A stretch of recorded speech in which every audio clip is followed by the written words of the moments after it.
Bon, maintenant, nous allons voir ce qu'on appelle la barre d'outils. La barre d'outils de Photoshop est cette grande barre ici qui se trouve à la gauche de votre écran. La barre d'outils contient tous les outils qu'on va utiliser tout au long du projet, comme par exemple les outils de sélection.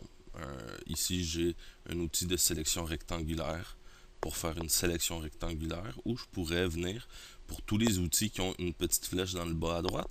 Ça veut dire qu'il y a d'autres outils qui sont imbriqués à l'intérieur de celui-là. Comme par exemple ici, on voudrait faire une sélection circulaire à la place de rectangulaire, on viendrait chercher l'autre outil.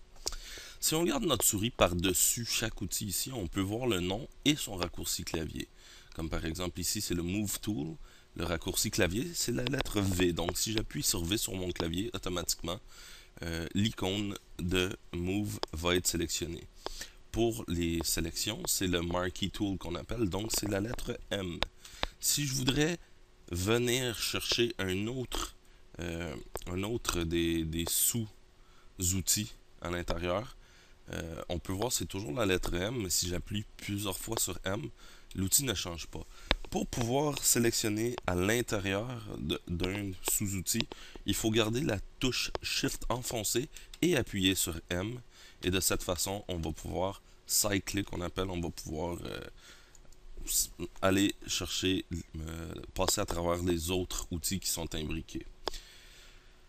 On peut aussi agrandir cette barre si jamais on a une résolution d'écran qui est plus petite et on aimerait que cette barre prenne moins d'espace, plus d'espace en fait en largeur, mais moins en hauteur. On peut toujours agrandir la barre en appuyant sur la petite flèche ici, et la barre va devenir double à la place de simple. Au lieu d'avoir une seule rangée d'icônes, on a deux rangées d'icônes. Personnellement, je préfère travailler avec une seule rangée, ça prend moins d'espace, ça me donne plus d'espace pour travailler sur mes images. On peut aussi déplacer cette barre et venir l'amener sur le panneau ici avec les autres outils si on veut. Ça peut sauver un certain temps si jamais on fait une sélection et on continue ici pour sélectionner d'autres outils. On n'est pas obligé de venir à la gauche et ensuite à la droite. C'est une autre façon peut-être de se sauver quelques minutes.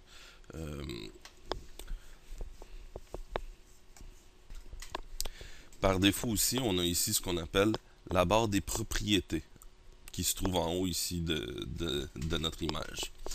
La barre des propriétés, c'est vraiment les propriétés de chacun des outils. Si je sélectionne, exemple, le lasso tool, exemple, j'ai vraiment des propriétés qui s'appliquent seulement à cet outil-là. Si je prends l'outil de sélection, par exemple, ici, on peut voir que je peux lui forcer, si je veux, un ratio ou une grandeur fixe. Lui dire, je veux que ma sélection est 70 pixels par 87 pixels. Et voilà, quand je vais cliquer dans mon écran, on voit tout de suite que je peux donner des propriétés fixes à mon outil que j'ai sélectionné, vous voyez. Donc la barre en haut va être très précieuse parce que c'est là qu'on va donner les propriétés à chaque fois qu'on va sélectionner un outil de la barre d'outils.